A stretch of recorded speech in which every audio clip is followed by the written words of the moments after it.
안녕하세요. 역사를 사랑하는 박사입니다. 오늘은 고대 아시아 제국에 대해서 한번 알아보겠습니다. 아시아 제국은 기원전 25세기에서 기원전 609년 사이 중동 지방에 존재했던 나라입니다. 역사상 최초로 메소포타미아, 레반트, 이집트를 통일하였습니다. 현대 시리아라는 국호의 어원입니다. 현재 아시리아인들은 상당히 오랜 기간 동안 메소포타미아 및 아나톨리아 반도에서 상인으로 활발하게 활동한 것으로 보입니다. 기원전 2600년에서 2500년 무렵 도시국가인 아수르를 중심으로 아시아인들이 세력이 존재하였습니다. 아시아인들이 도시인 아수르라는 명칭은 기원전 24세기 아카드 제국 시대에 확인되며 이제는 발틱 혹은 발틸라로 불렀습니다. 그러나 이 시기는 독립된 국가라고 할 정도의 국력은 부족하였습니다. 아시아라는 지식연맹을 느슨한 지배를 받고 있다가 성계 아카드 제국 수메르계 우르 제3왕조에 종속되어 통치받았습니다. 아카드 제국 후기에 룰루비 부족의 침공으로 황폐가 됐으며 우르 3왕조 시기에 재건되었습니다. 아시아가 본격적인 독립국가로 발돋움한 시기는 기원전 2025년 우르 제3왕조로부터 독립하여 그 아시리아가 건설되면서부터였습니다. 그 아시아 시대의 대부분의 기간 동안 아시아라는 정치적 군사적 영향력이 거의 없는 작은 도시 국가였습니다. 경제적으로는 중년 이상을 지녔습니다. 에리심 1세기 기원전 1974년 기원전 1935년 시대부터 기원전 19세기 후반까지 아시리아는 자그로스 삼령으로부터 아나톨리아 반도의 중부 지역까지 이어지는 대규모 무역로의 중심지였습니다. 기원전 18세기 고 바빌로니아의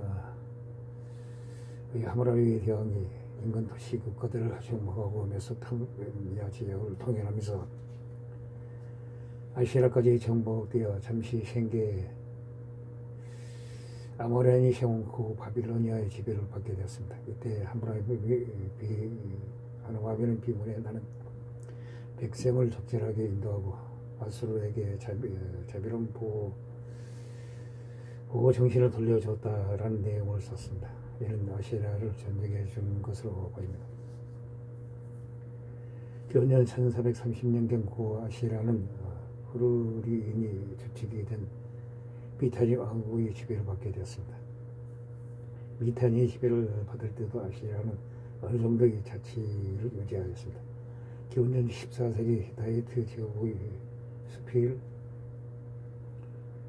수필리오마 1세 레반트 지역의 패권을 놓고 미타니와 전쟁을 하였습니다. 미타니가 큰 타격을 입게 되었을 때 아시리아는 이 혼란을 틈타 미타니로부터 해방되었습니다. 미타니로부터 독립한 이후인 기원전 1463년 아슈르 필리티 1세가 즉위하고 티그리스 강 유역과 타루스 산맥 등지를 정복하여 본격적인 영토형 국가로 발전하였습니다. 이 시기가 중시리아 제국의 시작이었습니다. 이때를 고아시아에서 중아시아로 전환점을 여깁니다. 이 시기부터 아시아가 중동 지역의 주요 국가로 구성하게 되었습니다. 그러나 반복되는 셰테로 정세가 안정적이지 못했고 기원전 912년 아수르단 2세의 죽음으로 막을 내렸습니다. 아시리아는 후기 중동 시대부터 붕괴될 때 멸망을 피한 몇 안 되는 국가들 중 하나였으나 그 피해에서 완전히 자유롭지 못하였습니다. 일시적으로 정복한 메소포타미아 북부의 대부분은 아랍인들의 공세에 뺏겼고 아시리아의 영토는 수단니아스르와 그 인근으로 다시 축소되었습니다. 중아시아의 셰테를 보여주듯 이 시기의 기록물은 다른 시기에 비해 비교적 적은 편입니다. 아시리아가 오리엔트 지역을 석권하고 최대 강국으로 등극하는 전성기가 이 시기입니다. 친아시리아 시대는 기원전 911년 아다든 나날이 이 시가 즉위하면서부터 시작되었습니다. 이 시대부터는 아시리아는 뛰어난 권력 체계와 군사 제도를 운영하면서 이전 시대보다 훨씬 강한 권력을 고가했습니다. 아슈르 나시르 8월 20일의 지제 때는 아시리아가 서아시아 지역에 대한 통제권을 확립하고 수도를 아시리아의 전통적인 중심지였던 아수르로부터 남루드로 전도하였습니다. 이때 남루드를 제국 최고의 도시로 만들기 위해 거대한 공장과 성벽을 건설하고 수많은 건축물을 건립하여 세계 최대의 도시들 중 하나를 만들었습니다. 기원전 8세기부터는 아시리아의 침체기를 기회 삼아 성장하여 라이벌 세력과 통한 북방의 우라르트가 위협을 가하면서 위기를 맞았습니다. 디클라트 필레시아의 3세가 즉위하고 나서부터 다시 부흥하여 우라르트를 압박하였습니다. 디클라트 필레시아트 3세는 군대를 재정비하고 상비군의 규모를 확대하였으며 기병을 적극적으로 활용하여 군사적인 발전을 이루었습니다. 그 결과 아수르나시르 8 2세 사고에 이어진 아시리아의 침체기를 종식시키고 중흥을 이루갈 수 있었습니다. 디클라트 필레세르 3세 또한 적극적으로 대외 원정에 나서 시리아 지역과 페니키아 이스라엘 왕국을 정복하였습니다. 바빌론과의 평화 제약을 파괴한 뒤 바빌론까지 정복하였습니다. 그의 아들인 실란드와 사리드 5세 또한 북이스라엘을 침공하여 멸망시켰습니다. 북이스라엘이 마지막 왕 호시아를 포로로 잡아가는 등의 정공을 올렸습니다. 이후 사르곤 2세 시대에는 우라르트를 상대로 대성을 거두고 대도시인 무라시르까지 빼앗는 성과를 내면서 우라르트를 몰락시켜버렸습니다. 또한 바빌로니아 세계에서는 마르두크 폴라이디나 2세가 발랄을 일으키자 몇 차례나 군대를 동원해 시나바의 결국 아시리아의 승리로 마무리 지었습니다. 사르곤 2세는 교년 706년 수도를 람드게에서 두루사르키니로 옮겼습니다. 수도를 옮긴 지 1년 만에 아나톨리아 중부 지역에서 타발과의 전쟁 중 죽었습니다. 이를 셴나케립의 즉위한 후 옌네베로 수도를 옮겼습니다.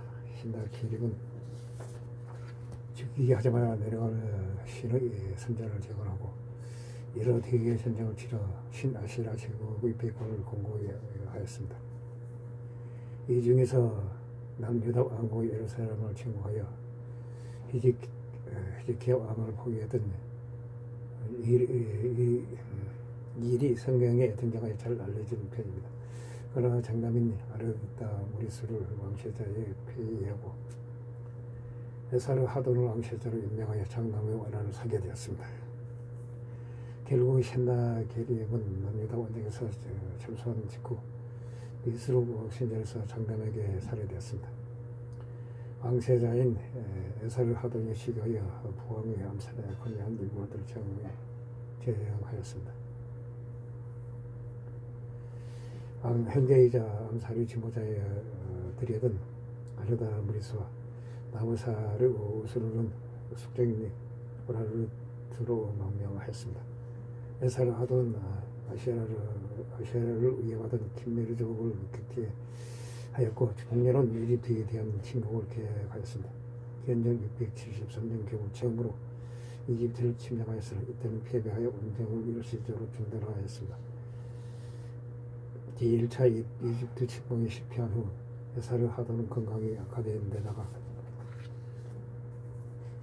우울증까지 겹쳐 상황에 많이 앉았습니다. 그러나 아시리아에서는 질병을 신이 내는 행벌로 생각하여 병에 걸린 왕은 신들이 그를 지지하지 않는다는 근거로 여겼기 때문에 에사르 하돈은 고통을 참아가면서도 건강 상태를 신하들 앞에서 승계하였습니다.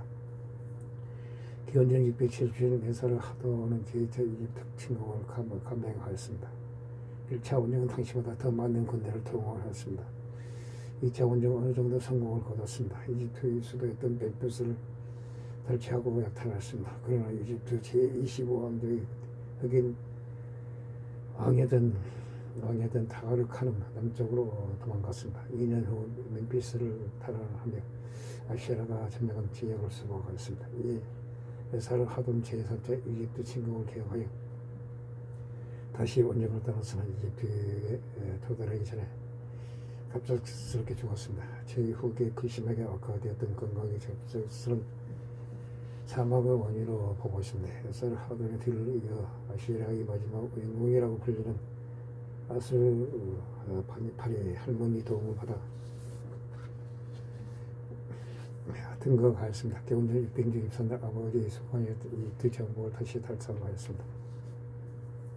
다만 이집트를 활력으로 통치한 것보다는 조공을 제공하는 봉신국으로 두기를 원하여 아시라와의 관계가 있었던 부산티크 일체를 이집트 제26왕조 왕으로 즉위시켰습니다. 대의원정에서는 어택뿐만 아니라 아스르 바니팔은 무예도 등했습니다. 지신력도 왕성하여 학문에 대한 식견이 높았다고 합니다. 본인이 수집한 첨답한 문서를 모아 수도인 니네베 세계 최초의 세계적인 도서관을 세웠습니다. 하지만 각지 포로들을 촬영하게 죽였습니다. 사자 사냥 등의 블러드 스포츠를 즐기기도 하였습니다. 아스르 바니팔의 지세대 행인 셰머시 슈무킨이 다스리던 바빌론에서 반란이 일어났습니다. 2년이 넘는 포위전 끝에 바빌론이 함락되었습니다. 사마시 슈무킨이 사망 죽음에서 반란이 진압되었습니다. 그리고 이때 바빌론의 반란을 지원한 엘람도 침공하여 약탈하고 파괴했습니다. 이렇게 아시라는 전투마다 승리를 거두는 군사 강국의 세력을 넓히면서 넓힐수록 더 많은 세력과 대치하였습니다. 특유의 가혹한 통치 방식 때문에 적대의 세력이 많아져 대외적으로 전국이 안정적이지 못하였습니다. 이 때문에 아수르 바니팔은 눈을 감을 때 조국인 아시라가 곤란에 자주 직면한 세태를 두고 통곡하는 말을 남기며 죽었습니다. 그 이혼의 내용은 이러했습니다. 지금의 생과 인간을 죽은 자와 산 자를 잘 대접하였다. 질병과 고통 그리고 불행이 지에게 닥친 이유는 무엇인가? 지금의 나라의 분란과 지금의 가족의 불화를 참을 수 없다. 마음을 어저렇게 하는 창피한 사건들 때문에 늘 괴롭다. 마음과 육신의 고통이 짐을 짓누른다. 짐은 곧 내 우부지지며 삶을 마감한다. 죽음의 짐을 덮게 쓰러뜨린다. 짐은 비탄과 한탄에 젖어 밤낮으로 울었다. 신이여, 언제까지나 저를 이렇게 다루겠습니까? 부디 저를 구원해 주라고 빌었다. 아수르 바니팔 사후 후계자 시위를 놓고 아수르 바니팔의 아들들인 신살이 이슈콘과 아수르 에델 일라니사에서 내전이 일어났다. 당시 수석 내관이 신니 시무 리스의 후원을 받은 이슈르 에델 일라니가 왕위에 올랐다. 다소 명확하지 않는 상황에서 내시인 신니 시무 리스가 잠시 왕위에 올랐다고 후계자 경쟁에서 밀려든 샤리 이슈콘에게 제거되었다. 아슈르 바니팔 왕 후방유에부터 시작된 최고의 시대에는 대란을 거치면서 더 심해졌다. 계속해서 아시라의 뒷목을 잡고 있었던 바빌로니아의 지방은 이 기회를 틈타 아시라 세력을 완전히 바빌로니아에서 추방하는 데 성공하였다. 이 시기 아시라는 본토를 지키는 것도 불가능해질 정도로 상황에 이르렀다. 이집트이 리디아와 동맹을 맺었지만 결국 경전 610년신 바빌로니아 메디아 스키타이 키메르 유다 엘람 킬리키아 연합군의 공격으로 멸망하였다. 멸망 당시 마지막 왕이었던 신샤리 이스크는 성 전체에 불을 질렀다. 연합군 역시 아시라에게 당한 그대로 보복하여 흔적조차 남지 않게 됐다. 내비 함락 이외에도 신살이 이슈콘 형제가 하란 지역에서 아슈르로 우발리트 3세라 자체과의 저항을 이어나갔다. 교원전 609년 하람 마저 메디아 신바빌로니아라는 군에 함락되어 아시아 제국은 역사에서 완전히 사라졌다. 이후 아케메네스 왕조 페르시아 제국 시대 때 아수르 등의 도시가 제건대 회복되면서 정체성을 유지하게 됐다. 아르사케스 왕조 파르티아 제국과 사선 왕조 페르시아 제국을 거치면서 메소포타미아 북부 지역에 아시라의 이름을 딴 아리스탄주가 설치되어 아시리안들의 문화가 전수되었다. 서기 14세기에 이르는 무자비한 생부 군주인 티모르의 의회 주민들이 핵설정하는 등의 혼란기도 있었다. 아시라의 왕 아수르는 엘람 왕국을 정복한 것을 원죄판에 생긴 내용이 있다. 헤즈키야 왕 제14년에 아시리아 왕선 헤립이 유다를 침략하여 그 모든 요새화된 성읍들을 침략하였다. 그리고 바빌론만큼 아시리아 제국도 함부로 건드리지 않았다. 바빌론이 부의 은천인다다가 바빌론으로부터 양학을 받은 정치, 행정, 문화적 컨셉 등이 많아 중동 세계에서 이상에 높아졌다. 아시리아 제국도 바빌론에 대한 절대적 통치를 확보할 수 없었기 때문에 왕실이 진적들을 바빌론 왕으로 내세워 대리 통치를 시켰다. 바빌론의 체계적인 도시 계획은 아시아인들에게도 인상 깊었는지 모티브를 담아 난우들을 건설하였다. 셴나케리고 제2기간에 바빌론이 반란을 일으키자 경가의 바빌론을 절대히 파괴하고 약탈한 적은 있었다. 이는 당시 아시리아 기준으로 큰 오덕이었기 때문에 뒤이어 주견 사르와도는 바빌론을 재건해 민심을 달래기 위해 노력하고 있다. 결국 이 바빌론이 여러 반란으로 인해 아시리아가 서약인 등을 타 신바빌로니아 바빌론이 시바 왕조를 건국하고 아시리아를 멸망시키게 된다. 아시리아 군대가 오리엔테를 계속 습관할 정도로 강력해진 원인은 분명하지 않다. 히타이트라 이집트 등의 거대 문명들과 아람 등의 지역 경쟁자들이 모두를 멸망하거나 쇠약해진 것을 원인으로 보는 사람들도 있다. 비슷한 시기에 아시리아 역시 엄청난 타격을 받았다. 극도로 위축되었던 것은 마찬가지였다. 현찰을 혁신하고 최초로 기병을 체계적으로 이용하였다. 아시리아에서는 말의 품종을 개량하고 직접 타는 기마술을 권하기 전에는 기병을 운영하기 어렵다. 단 아시리아가 정말로 기마술을 직접 고하는 것인지 아니면 유목민 민족들이 고하는 기술을 도입한 것인지는 논란이 있다. 다만 적어도 아시리아가 세번을 싸운 적들 중에서 스키타이를 제외하면 아시리아 정도로 기병을 운영한 나라가 없었던 것은 거의 확실하다. 아시리아 이제는 말의 허리 부분이 아닌 엉덩이 부분에 타야하였다. 말을 통제할 수 없었다는 주장이 있다. 실제로 아시리아의 미수품 중에도 기병은 말을 통제하지 못하고 대신 다른 말에 단 마부르 한 명이 자신의 말과 기병의 말 두 마리의 고삐를 동시에 쥐고 있는 모습이 발견돼 기마술이 발전하는 과도기적 행태를 보여주고 있다. 역사에 기록된 군대를 중병참 부대 개념을 가장 먼저 실천한 대로 전투 부대만이 아닌 지원 부대의 개념을 먼저 깨우치고 실행에 옮긴 것도 아시리아를 군사강국으로 만드는 요인이 되었다. 이는 아시리아가 그만큼 뛰어난 군사 체계를 거쳤기 때문이었다. 활발한 철기 보급으로 인한 군장비의 발전도 있었다. 신아시리아 시대에 들어서서 상비군 제도를 도입하고 이를 적극 활용한 군사 발전에 맞는 투자를 했기에 강한 군대를 보유하게 된 것은 자연스러운 과정이었다. 이상 아시리아 제국에 대해서는 알아봤습니다. 강시 부족합니다. 양해 부탁드립니다. 감사합니다.